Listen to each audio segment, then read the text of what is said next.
You know, Floyd really has a choice. He can take that money up front, good for him, or he can give some of that money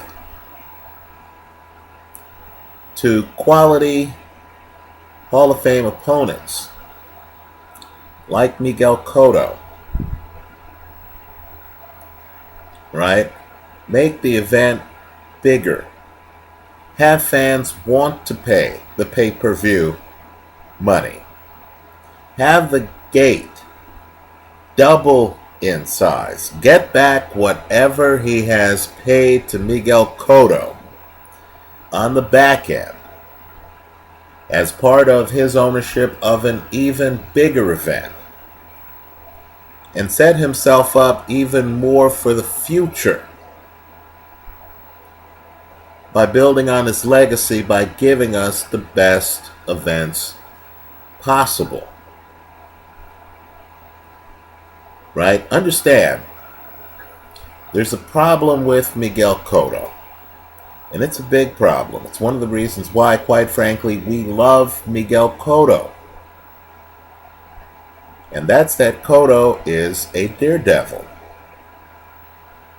Right? You look at Cotto, you see him climb Mount Kilimanjaro, and while you're celebrating Miguel Cotto, right, and his success, by the time you turn back around, you see that he has climbing gear on, and he's trying to now climb Mount Everest.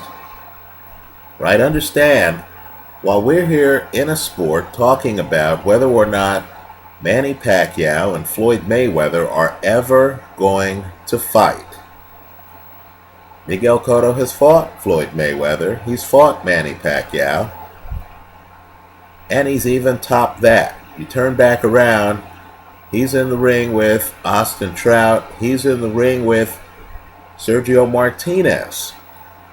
You dig deeper on Cotto's record, you're going to see he was in the ring with the then unbeaten Paulie Malignaggi. You'll see that he's already fought Zab Judah. In other words, Cotto's not a guy who stands still. Cotto is a guy who literally wants to make sure that by the time he's 35, he has taken on many of the biggest challenges in the area code of his weight divisions. Right? There's a chance that the next time we turn around and we look at Miguel Cotto, he might be in the ring with Gennady Golovkin or Peter Quillin, because we know that's who Cotto is. Cotto understands what I'm talking about in terms of legacy. People remember you by your biggest fights. So if you want to fight Miguel Cotto, you have to jump in at that moment, because Miguel Cotto's a risk taker. He's not going to play it safe. Right? If you don't fight Cotto at a point in time, if you don't fight Cotto this fall,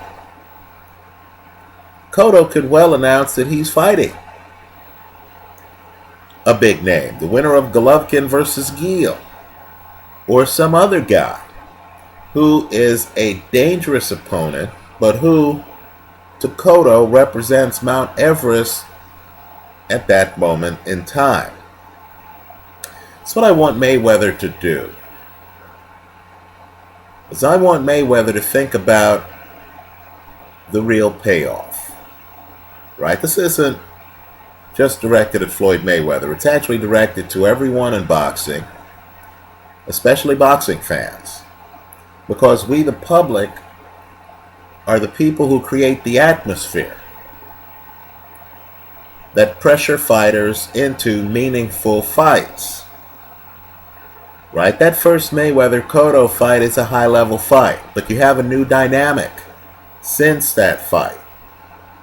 Right? Now keep in mind, that fight, much more difficult fight for Mayweather. Much more difficult than the Marcus Maidana fight. Much more difficult. But now you have Cotto hooking up with a superstar trainer, changing his balance a little bit, moving a bit more around the ring. This is a new style, right? And of course, that championship trainer has trained Amir Khan, currently trains Manny Pacquiao.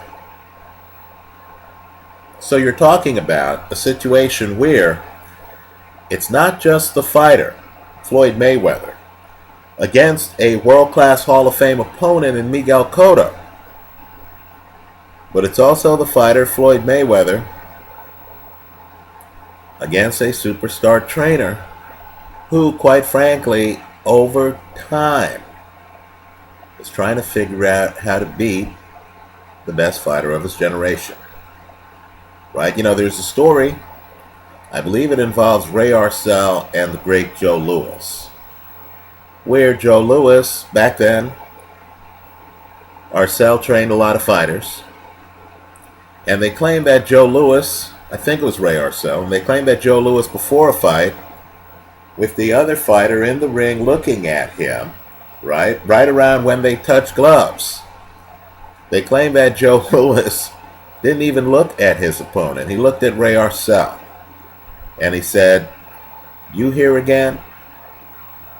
Right? The idea was that Ray Arcel was trying desperately to solve Louis's mystery. Right? He was trying to crack Louis's code, and he was trying to do it with different fighters. And of course, Joe Louis was beating all of them. Right? Well, that's the Freddie Roach, Floyd Mayweather relationship conceptually. Right? Roach feels that Cotto is improved and can now beat Floyd Mayweather. Right? Quite frankly, Mayweather is such a dominant talent in the sport that he has an opportunity to annex the middleweight title by fighting a guy he's already beaten. Right? Now, my point is, Mayweather, like heads of state, like presidents of the United States, like prime ministers of the United Kingdom, needs to realize that the job he does today will set himself up for the future. How much is Bill Clinton making giving speeches? How much is Colin Powell here in the United States making giving speeches? How much is Tony Blair making giving speeches these days? Right? These guys are really getting paid today for what they did yesterday. Mayweather needs to ask himself, is his image polished the most by a rematch against Marcus Maidana, or would it have extra shine and luster